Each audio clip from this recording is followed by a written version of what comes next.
сега, приятели, това е Наташка, която прави най-вкусната кайма. Здравейте!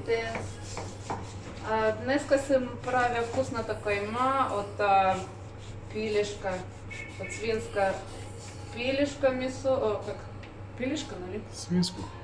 Свинско месо. Да. Много е прясно. Току що докарали, вижте тук още упаковка.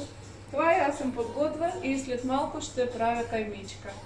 Дайте да покажем на драгите зрители. Ето, вече има и готова смляна кайма. Да, нали? Да. Тук пускаме машина и включваме. Това е кайма, има малко мазнина, много е малко. Почти. Ой, трябва да друга вземем това. Да. И така продължаваме. Имам тук една хубава пристилка, много я обичам. Хареса на мене. Вижте как трябва да се пише точно. Астрал шеф. Да. Астрален човек, който прави каймата.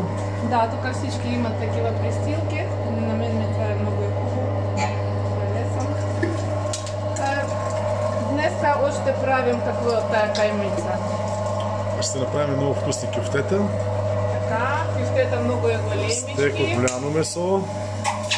Мазнина практически няма. Тук малко идва. Но тя е полезна. Трябва да е сочно.